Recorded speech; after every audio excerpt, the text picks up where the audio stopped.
ଦ୍ୱିତୀୟ ଅଧ୍ୟାୟ। ଏଥି ଉତ୍ତାରୁ ଏବେ ଶୁଣ କହନ୍ତି ପ୍ରଭୁ ନାରାୟଣ। ରଙ୍ଗ ଅଧରେ ନନ୍ଦେ ହସି ରୁକ୍ମିଣୀ ମୁଖ ଚାହିଁ ଭାସି ବୋଲନ୍ତି ଆରେ ପ୍ରିୟତମା ତ ପଇରଇ ମହିମା ଶୁଣିଲୁ ଟିକେ ପ୍ରିୟ ସହିତ ଆଗେ କହିଲାଇଁ ମୁହିଁ ସତ୍ୟଭାମା ଯେ ପାଶେ ଥିଲେ କର ଜଡ଼ିଣ ଜଣାଇଲେ ବଇଲେ କହେ ବିଧାନ ଶୁଣି ଶରଧା ହେବ ମନ ସତ୍ୟଭାମାର ବୋଲ ଶୁଣି କହନ୍ତି ପ୍ରଭୁ ଚକ୍ରପାଣି ତନୟ ସାଧବ କୁମାର ବଇତ ବାଣିଜ୍ୟର ଲାଗିଲା ଏକ ଦୀପାନ୍ତରେ ସୁକ୍ଷେଣ ବିକା କିଣା କଲେ କିଣିଲେ ଅଳଙ୍କାର ମାନ ରହିଲେ ତହିଁ କିଛି ଦିନ ଏଥି ଉତ୍ତାରୁ ସାତ ଯାଏ ଘର ସମ୍ଭାଳି ଦିନ ନିଏ ତ ପଇକି ପାଳିଥାନ୍ତି କ୍ଷଣେ ହେଳନ କରନ୍ତି ସେବା କରିନଥାନ୍ତି ନୀତି ଦେଖ ଗ ଦଇବର ଗତି ଶ୍ଵେତ ସ୍ୱର୍ଗର ଅପ୍ସରୀ ମର୍ତ୍ତ୍ୟ ମନୁଷ୍ୟ ଦେହ ଧରି ସୁନ୍ଦର ପଣେ ମନୋହର ଦେଖି ଢଳିବେ ସୁର ନର ମୁଖ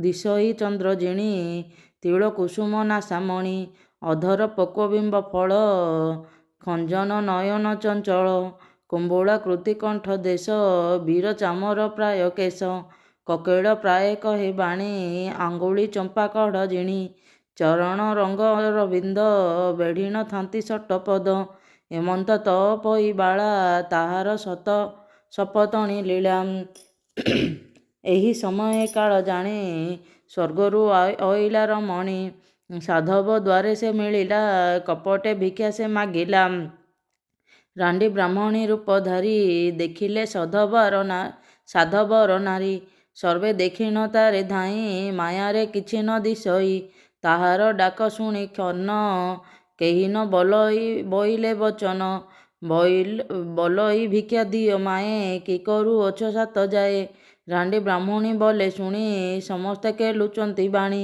କେବଲେ କୁଙ୍କୁମ ଲିପୁଛି କେବଲେ ଗଭା ବାନ୍ଧୁଅଛି କେବଲି ଭାଙ୍ଗୁଅଛି ଗୁଆ ବ୍ରାହ୍ମଣୀ ଦଣ୍ଡେ ହୁଅ ଠିଆ ଯେଉଁ ରୂପେ କରୁଥିଲେ ସମସ୍ତେ ସେପରି କହିଲେ ବ୍ରାହ୍ମଣୀ ବୋଲେ ତାହା ଶୁଣି କାହାକୁ ନିଜ ଗଲ ପୁଣି ଏମନ୍ତ ବୋଲି ଦେଲା ଚାହିଁ ଦଳିରେ ଅଛି ତ ପଇ ବ୍ରାହ୍ମଣୀ ବୋଲଇ ଉତ୍ତର ଏ କିସ ହୁଅନ୍ତି ତୁମର ହରଷ ବୋଲି ସବୁ ଯାଏ ଆମର ନଣନ୍ଦ ଗ ହୁଏ ବ୍ରାହ୍ମଣୀ ଶୁଣି ବୋଲେ ବାଣୀ ତୁମେଲ ନିର୍ଲଜ ତରୁଣୀ କନିଷ୍ଠ ନଣନ୍ଦ ଛାରକୁ ଶତ୍ରୁ ରଖିଛ ଉପରକୁ ବସିଛି ଦଳିର ଉପର କିମ୍ପା ଏହାକୁ ସେବା କର ଏ କାଳେ ମଣୁଅଛ ଭଲ ପଛକୁ ପାଇବଟି ସଲ ଭାଇମାନଙ୍କୁ ଖଚ କହି ଅନେକ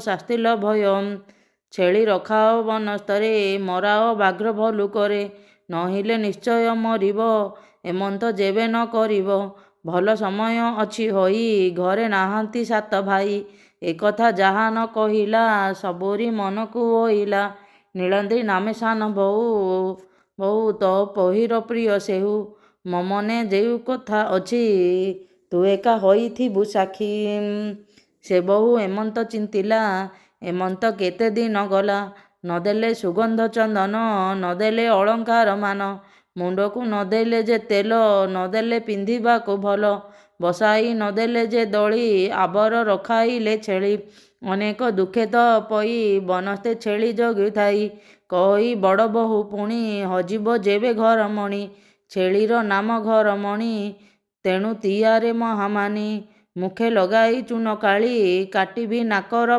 ବଉଳି ଛିଣ୍ଡା ଟୋକାଇ ଖଣ୍ଡେ ନେହି ଉପରେ ପତର ବୁଜିଲା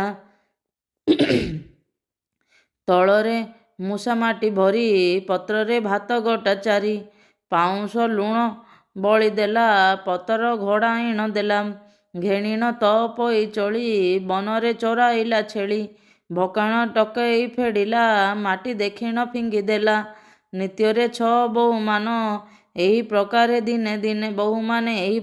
ଦିନେ ଦିନେ ସାନ ବୋହୂର ପାଳି ଦିନ ବହୁତ ଦେଇଥାଇ ଅନ୍ନ ତିଅଣ ଲୁଣ ଦେଇଥାଇ ସେଦିନ ବସି ସୁସ୍ଥେ ଖାଇ ଏମନ୍ତ କେତେ ଦିନ ଗଲା ଭାଦ୍ରବ ମାସ ଯେ ହୋଇଲା ବନରେ ବସି ତ ପଇ କଷ୍ଟେଣ ଛେଳି ରଖିଥାଇ ବରଷା ବେଳେ ଘର ମଣି ହଜିଲା ବନସ୍ତରେ ପୁଣି। ଘରକୁ ସବୁ ଛେଳି ଗଲେ ଗୁହାଳ ଭିତରେ ପଶିଲେ। ଦେଖିଲା ବଡ଼ ବୋଉ ଯାଇ ଗୁହାଳେ ଘର ମଣି ନାହିଁ। ମାଇଲୁ ମୋର ଛେଳି ଗୋଟି ହଜାଇ ଅଛୁ ନାକ କାଟି। ନହିଲେ ନାକ ଯେ କାଟିବି ଘରୁ ବାହାର କରିଦେବି। ଏଥି ଉତ୍ତାରୁ ତ ପଇ ନୀରବେ ଛେଳି ଖୋଜି ଯାଇ। ଆଡ଼ ଉଆଡ଼େ ଲତା ତଳ ଖୋଜେ କଣ୍ଟା ମାଳ। ସମସ୍ତେ ଠାବ ସେ ବୁଲିଲା ନ ପାଇ ତାଟକା ହୋଇଲା। ନିଶି ହୋଇଛି ଘଡ଼ି ଦୁଇ ଅନ୍ଧାରେ ପଥାନ ଦିଶଇ। ଯୋଗେ ସେଦିନ ରବିବାର ଖୁଦୁରି କୁଣି ଓଷାସାର। କୋଠରେ ବାଳ ଝିଅ ମିଶି ଦେଉଅଛନ୍ତି ହୁଳହୁଳି। ତାହା ଶୁଣିଲା ତ ପଇ କୋଠରେ ମିଳିଲେ ସେ ଯାଇ। ବୋଇଲେ ନାରୀମାନେ ଶୁଣ ଏ ସେ କଲେ କେଉଁ ଗୁଣ। ଶୁଣି ବୋଲନ୍ତି ବାଳ ଝିଏ ଓଷା 5 ପାଳି ହୁଏ। ଖୁଦୁରୁ କୁଣିଏ ଅଟଇ ଯାହା ମାଗିବ ତାହା ପାଇ। ଏଥିରେ ଦେବତା ମଙ୍ଗଳା ରଖନ୍ତି ବଡ଼ିବାର ବେଳା। ଏମନ୍ତ ଶୁଣି ତ ପଇ ମନରେ ଆନନ୍ଦ ହୁଅଇ।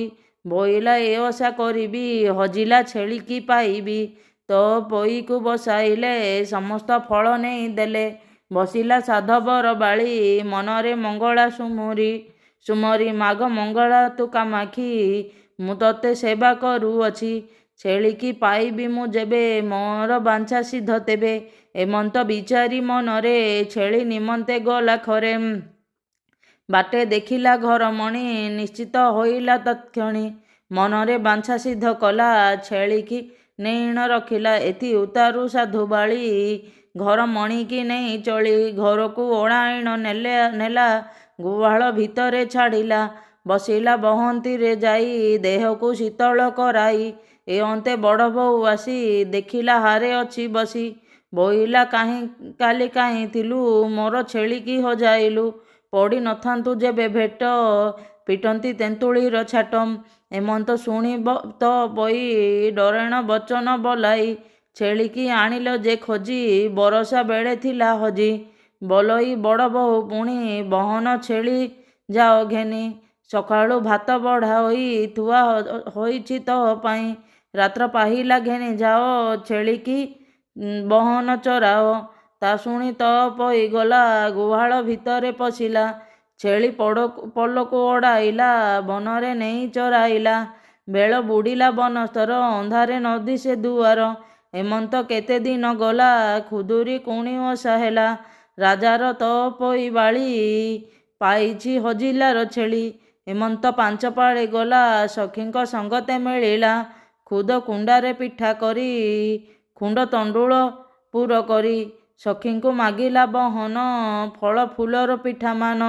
ଓଷା କୋଠିରେ ଯାଇ ବସି ଭାଇଙ୍କ ଶୁଭ ସେ ମନାସି।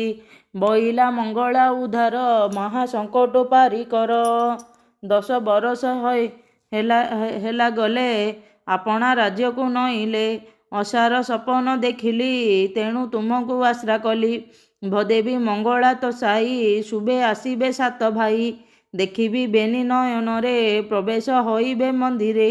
ଏମନ୍ତ ବାଞ୍ଛା କରି ବାଳି କରେ ଘେନିଲା ଦୀପାବଳି। ସମସ୍ତେ ହୁଳହୁଳି ଦେଲେ ମଙ୍ଗଳା ନାମ ସୁମରିଲେ। ଏମନ୍ତ ଓଷା ପୂଜା ସାରି ଯେ ଯାହା ମନ୍ଦିରକୁ ଚଳି। କହୋଇ ଗୋପୀନାଥ ଦାସ ଦୟା କରିବେ ପୀତବାସ। ଇତି ଶ୍ରୀକୃଷ୍ଣ ରୁକ୍ମିଣୀ ସତ୍ୟଭାମା ଉକ୍ତୌ ତୋ ପଇ ମନୋରଥ ପ୍ରାପ୍ତୌ। ଉଚ୍ଚାରଣେ ନାମ ଦ୍ୱିତୀୟୋଧ୍ୟାୟଃ।